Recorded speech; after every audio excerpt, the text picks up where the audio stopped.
I backed Chained Echoes on Kickstarter when I first saw it was announced because I saw a turn-based RPG that had mech combat, that had what seemed to be a really interesting art style with well-made character art, and I said, yeah, I gotta give that a shot, and I wasn't disappointed at all.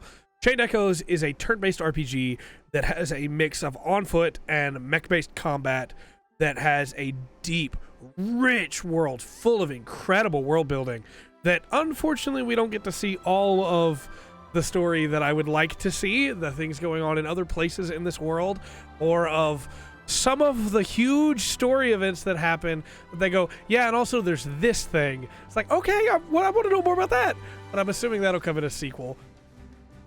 The actual characters themselves are really good. The soundtrack is great, and I love the combat. The combat in Chained Echoes is built around a overdrive mechanic where you have to use skills that the game wants you to use to be able to keep your overdrive in check, or switch characters often between your up to 8-member party at any given time. You also have skills that you can get later on that allow you to maneuver and play with the overdrive bar a little bit more. And I found managing this overdrive bar while trying to get off of the different buffs that I wanted to use and the different skills that I wanted to use was really, really cool. And if you're somebody that loves buffs in RPGs, Chained Echoes has got you. Buffs and debuffs are super vital to be able to get through this combat system. You can just unga-bunga it, but if you want to be able to beat things well above your pay grade for your gear that you have right now, you really need to commit to using the different skills that people have. Poisons, enact, and silences, and blinds are so powerful in this game. It just feels really good to play a turn-based game where status effects matter.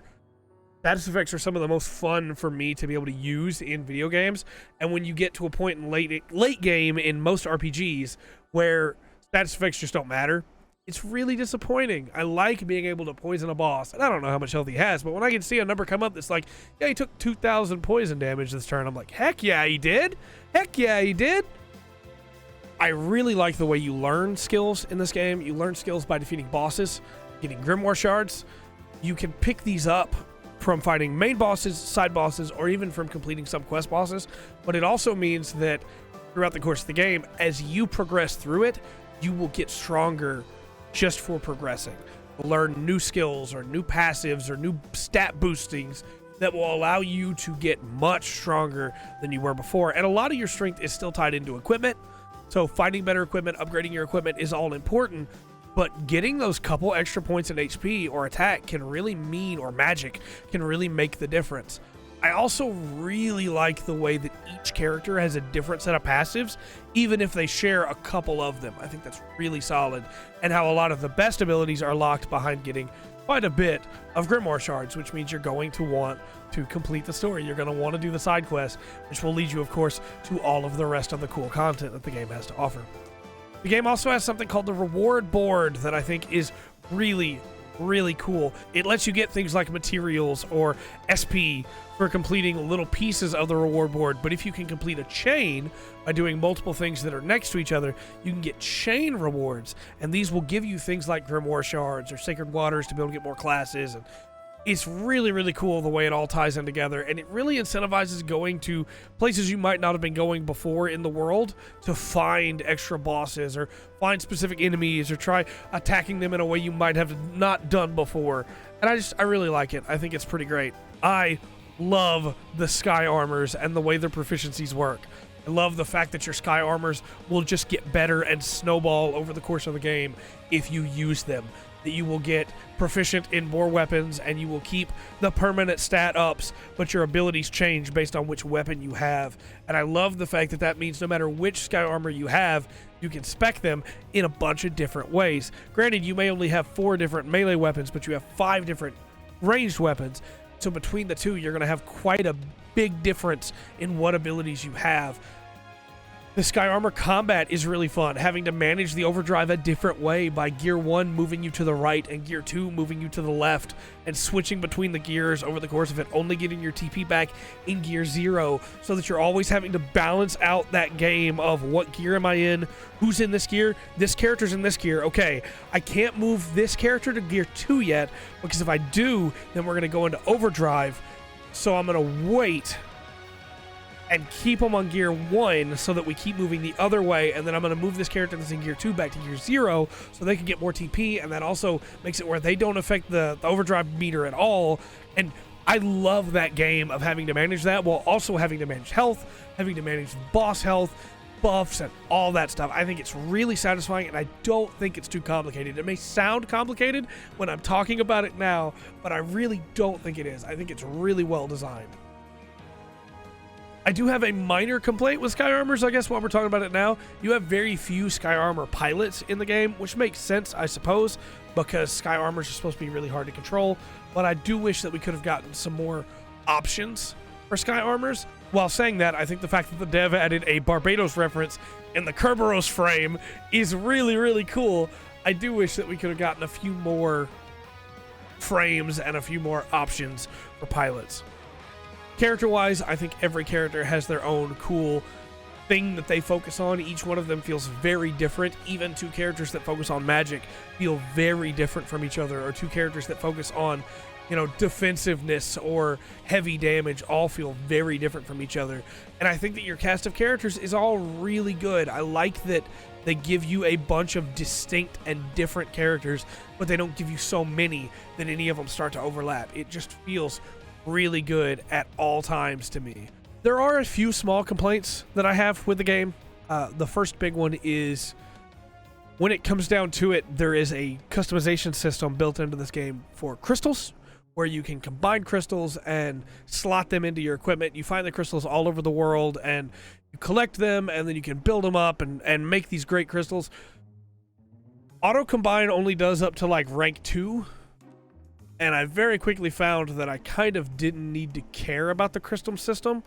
And the crystal system is really almost needlessly complicated, I think. To the point where, yeah, I'm just going to slot in this attack gem and call it a day here. I could put in this gem that makes it where when I'm at low health, I have a percentage chance to trigger a stat up in one of my stats.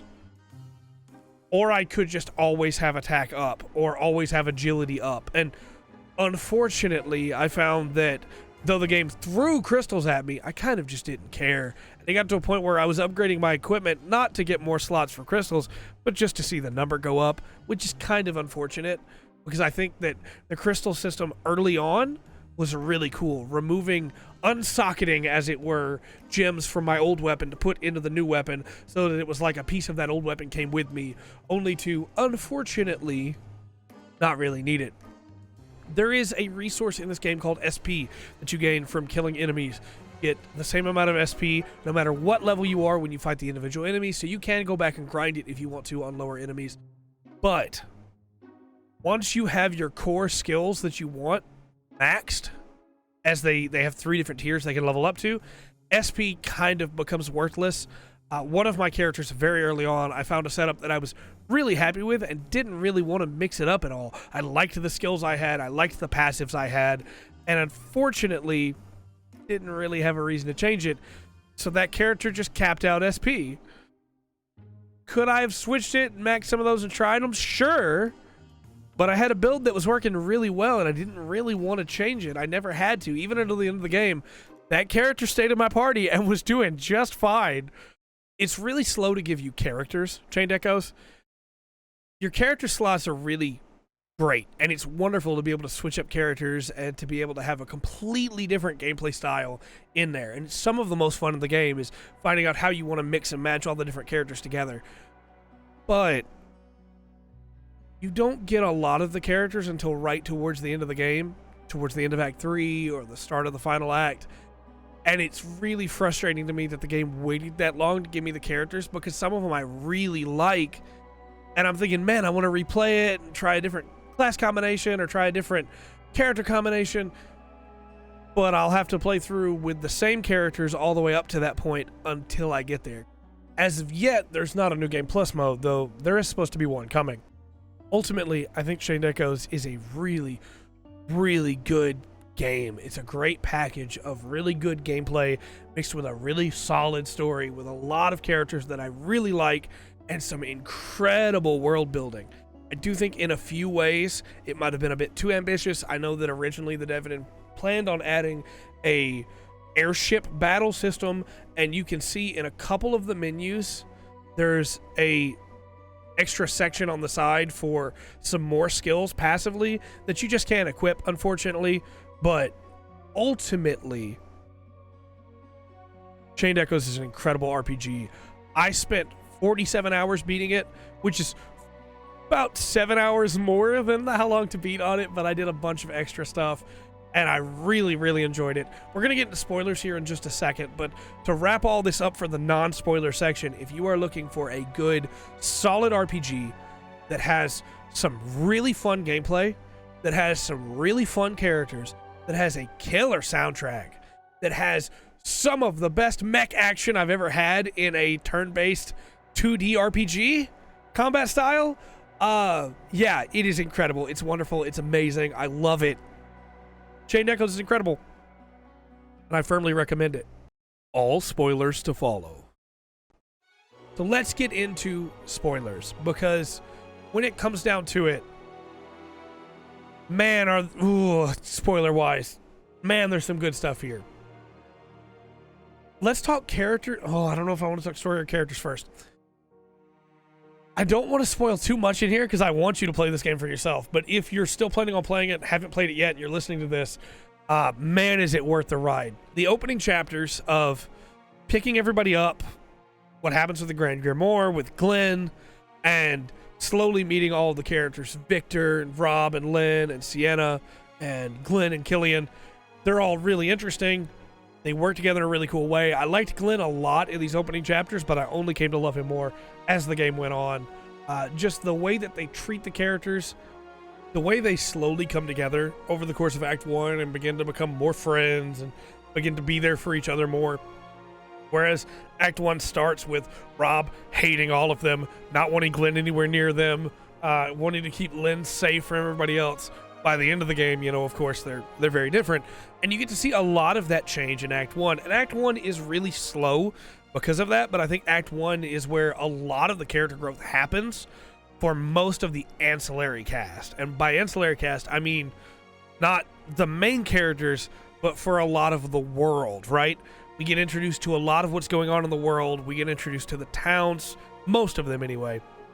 And we get to try and make it all the way to Tormund through the Kotara Mountains and everything there. Things aren't great. Over the course of this, there's a lot of moments where the characters are pretty upset at each other, but I think that this whole lead up of them meeting, working together, kind of falling out, and then coming back together again is really, really solid. And as we go into Act 2, where the eyes of the gods look down from the sky, woo, I knew then I was hooked. I already was loving the game, but I knew then I was hooked. Going into Act 2, we get into some of the greatest events of the game, in my opinion. And it only, in my opinion, gets better from there. I have seen some people's opinions on the game over the course of it, as I was talking about on the podcast, or tweeting about it on Twitter, that would say that as the game goes, it gets worse. I disagree personally, but understand where they're coming from. There's a lot of emphasis put on the Grand Grimoire over the course of this, and as you work your way through that and collecting it, having to fight back and everything there, the stuff with the door, with Magnolia comes up. There's so much little bits here and there that build up into the revelations of who Lynn is, how she's been like sent forward through the Maelstrom, and how the Maelstrom works. It's basically the live stream for Final Fantasy VII, but it's really cool. I like it. And we get the revelations of the stuff with Glenn and everything there, and it all, you know, culminates in an incredible scene where 3 Guardians give up their lives so Glenn can try and save Lynn. And we know now, of course, having beaten the game, huge spoilers, this is all because of Gwen. The slow build up to the big reveal of who Glenn is, of what's going on there, of the quest called Chained Echoes, as you realize that Glenn was the one that stabbed Lynn in the previous life, and that he has spent the last few generations, basically, the last few reincarnations, trying to fix that, trying to make it better. And just this tale of redemption of this man that could only do wrong, that was a piece of scum, that built himself back up into becoming a really good hero. And I really like the subversion of, oh, well, it seems like, you know, Lynn and Glenn might wind up together anyway. And even though what he's done, he's earned this. That's not how it works. And he even mentions at one point that he remembers the people, not just that he hurt before, but also that he loved before. He's not the same person that he was at the start of the game. And the slow growing over the course of it is incredible. And I've even touched on the True Kings, what's going on with Frederick. I love the plot of this game so much. I just wish we'd gotten into more of what's going on with everywhere else, and I feel like that's coming in the inevitable sequel, because the devs said they're not done with Eldria yet, so I'm really excited there. But we get into, I guess I should talk about some of the side characters real quick before we get into the final chapter stuff. We get information on the 7 True Kings, and that all was incredible. I was so blown away by that. I just wanted to know more about them. And then, of course, the reveal later. But it just, the way that this game goes, hey, this idea is really cool. I think you might like it. We're going to hint at it. You'll see more of this later. Just, I was always on the edge of my seat for more lore. And it's so rare that a world does that for me. Where I want to know. Like, I always want to know lore. I always want more lore. But Chained Echoes had me desperate for it. With fate and the creature that shows up and offers people things because they have a will to keep living. What? I want to know more about that. That's so cool and evocative, and I love it. This plot is so good, and I've seen people that completely misunderstood the theme of this game, that think that some of the twists at the end don't make sense. The theme of this game is redemption. Not through just being forgiven, but through paying a price for forgiveness. Through full-on repentance. And maybe that repentance still isn't good enough to make up for what you did, but at least you're trying. And we see that as we get into a lot of our side characters. We see that with Magnolia and her quest to be able to recruit her. We see that with Raphael and his quest to be able to recruit him. We see that with Egil and how you recruit him. I love these characters so much. I wish that Tom Key and Micah both got more story, because the stuff they have is pretty good, but it's not as much as I'd like it to be. I wish they were more full members of the plot in a lot of ways, as the rest of the team are. But we also see that in, like, Sienna, the redemption aspect. Amalia and what she gave to be able to try and save her mother, only for it to not pay off at all, and what she's desperately trying to do now. In Victor, trying to pay back a man who did so much for him, and then finding almost a new friendship and a new relationship with him, where he's almost like a son to him at one point. We see that with Bathraz and the incredible story of Bathraz just wanting to take care of his son, and then his son making a deal, and then him making a deal, and now they're together. They are forever bound together to be able to try and make things better for people. We see that with Rob and the terrible human that he was before, and his attempts to do better that lead him eventually to become a squire. This whole plot that just builds up off that idea of redemption. And these are the ones that people don't like. We'll get into this, I guess. The last two. Frederick, who gives up his life. He zeroed us. He did all this on purpose to become the villain of the world, so that they would all be finally united and stop hating each other. And I've seen people be like, well, that's just a sudden twist. It doesn't make sense. Why would it suddenly happen? But Lynn tells us over and over again, this is not the brother that she remembers. This is not her brother from just a few months ago. This is not that man. What happened to him? And I thought the reveal was going to be that he was taken over by a demon or by the Harbinger. No. He chose to do this. It doesn't make what he did okay. A bunch of people died because of his choices. But he chose to do it. And ultimately, we see it in Killian.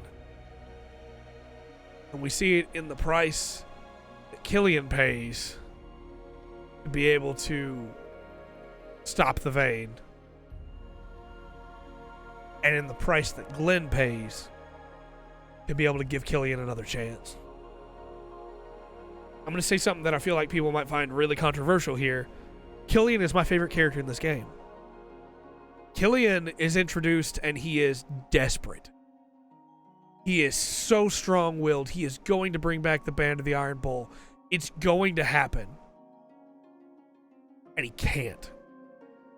No matter how hard he tries, no matter what depths he sinks to, no matter who he betrays, he can't do it.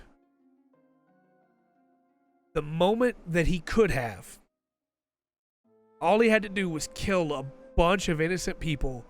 He faltered.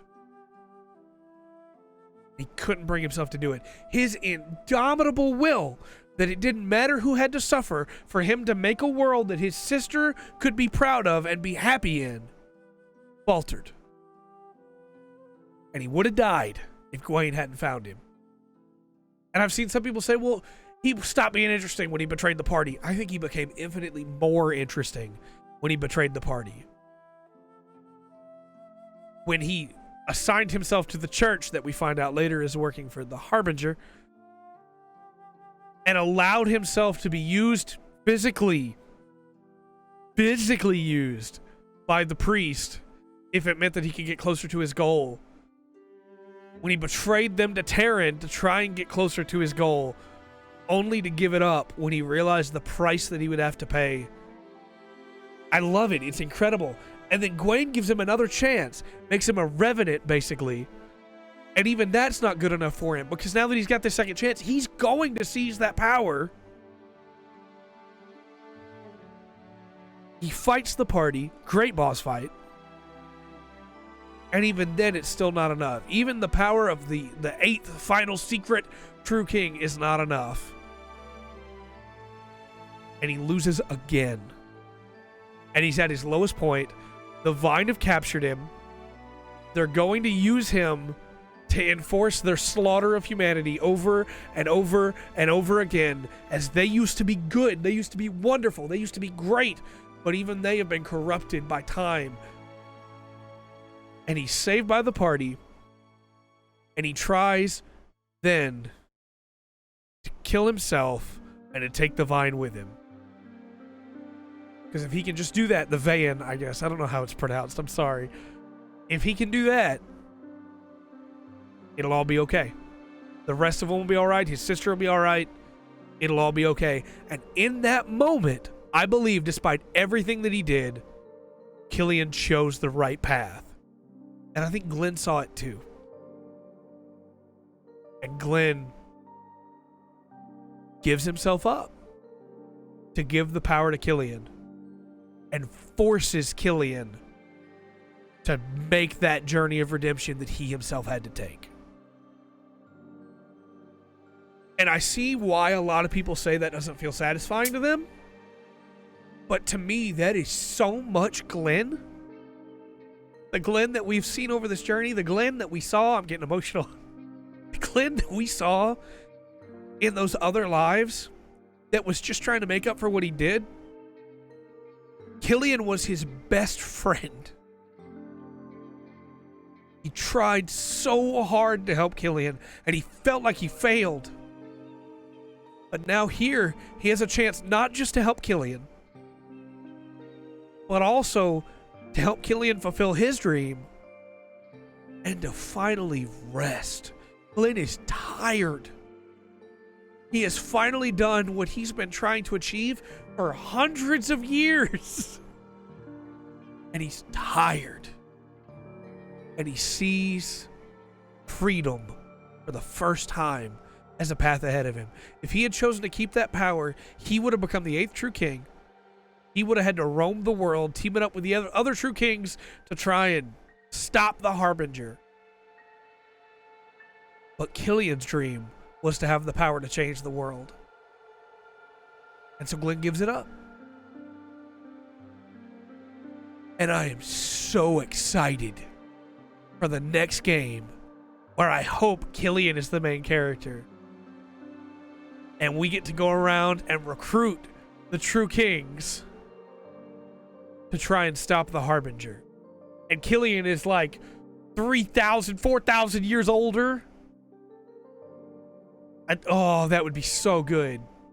And I know I've just been going and going and going here. There's so much more I could talk about with this story. So many more wonderful little moments. The Nysa Academy people not realizing, Nysa Academy, not realizing that the whole academy was a sham to try and draw power in to be able to open the gate to the van.